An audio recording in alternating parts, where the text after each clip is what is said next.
ರಾಜ್ಯದಲ್ಲಿರ್ತಕ್ಕಂಥ ಜನಪ್ರತಿನಿಧಿಗಳಾಗಿರ್ಬೋದು, ಸರ್ಕಾರಿ ಅಧಿಕಾರಿಗಳಾಗಿರ್ಬೋದು, ಜಾಗರೂಕ ನಾಗರಿಕರಾಗಿರ್ಬೋದು, ಪ್ರತಿಯೊಬ್ಬ ಪ್ರಜೆ ಈ ದೇಶದ ಸಂವಿಧಾನದ ಸದಾಶಯ ಅದು ನ್ಯಾಯಾಂಗ ಆಗಿರ್ಬೋದು, ಶಾಸಕಾಂಗ ಆಗಿರ್ಬೋದು, ಕಾರ್ಯಾಂಗ ಆಗಿರ್ಬೋದು, ಇವೆಲ್ಲವೂ ನಾವೆಲ್ಲರೂ ಸೇರಿ ಸಮೃದ್ಧ ರಾಷ್ಟ್ರ ಕಟ್ಟಲಿಕ್ಕೆ ಸಾಧ್ಯ ಇದೆ ಅಂತಕ್ಕಂಥದ್ದನ್ನ ನಮ್ಮ ಮುಂದಿನ ಪೀಳಿಗೆಗೆ ಪ್ರೇರಣಾದಾಯಕವಾಗಿರ್ತಕ್ಕಂಥ ಒಂದು ಜೀವನವನ್ನ, ನಮ್ಮ ಕಾರ್ಯಶೈಲಿಯನ್ನ, ನಮ್ಮ ನಡವಳಿಕೆಗಳನ್ನ ನಾವು ನಮ್ಮ ಮಾತಿನ ಮುಖಾಂತರ ಅಲ್ಲ, ನಮ್ಮ ಕೃತಿಯ ಮುಖಾಂತರ ನಾವು ನಡ್ಕೊಂಡ್ರೆ ನಮ್ಮ ಮುಂದಿನ ಪೀಳಿಗೆ, ನಮ್ಮ ಏನು ಯುವಕರಿದ್ದಾರೆ, ನಮ್ಮನೆ ಮಕ್ಕಳಿದ್ದಾರೆ, ಅದನ್ನು ಅನುಕರಣೆ ಮಾಡ್ತಾರೆ ಅಂತಕ್ಕಂಥದ್ದು ನನ್ನ ಭಾವನೆ.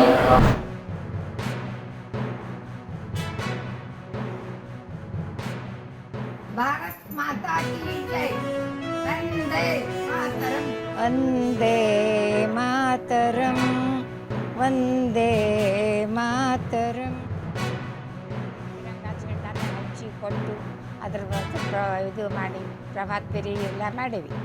ಈಗಾದರೂ ಸಹ ನಾವು ಅದೇ ಒಂದು ಸ್ವಾತಂತ್ರ್ಯ ಹೋರಾಟದ ಕಾರ್ಯಕ್ರಮ ನಡೆದ್ರೆ, ಈ ಸಂಘದ ಕಾರ್ಯಕ್ರಮ ನಡೆದ್ರೆ ಎಲ್ಲದ್ರಾಗೂ ಭಾಗವಹಿಸ್ತೀನಿ. ಈಗ ನರೇಂದ್ರ ಮೋದಿಯವರಿಗೆ ದೇವರ ಆರೋಗ್ಯ ಐಶ್ವರ್ಯ ಕೊಟ್ಟು ದೇಶಕ್ಕೆ ಅದರಿಂದ ಅವರಿಂದ ಹಿತ ಆಗಲಿ. ಎಲ್ಲರ ಮನೆಯಲ್ಲೂ ಬಾವುಟವನ್ನು ಹಾರಿಸಬೇಕು ಅಂತ ಹೇಳಿ ಒಂದು ಪ್ರೋಗ್ರಾಮನ್ನು ಅಥವಾ ಕಾರ್ಯಕ್ರಮವನ್ನು ಹಮ್ಮಿಕೊಂಡಿದ್ದಾರೆ.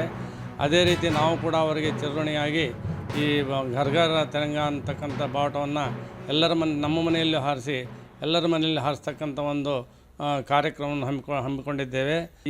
ಇಂತಹ ಒಳ್ಳೆಯ ಕಾರ್ಯಕ್ರಮವನ್ನು ನರೇಂದ್ರ ಮೋದಿಯವರು ಮಾಡಿದ್ದಕ್ಕೆ ಅವರಿಗೆ ಧನ್ಯವಾದಗಳು.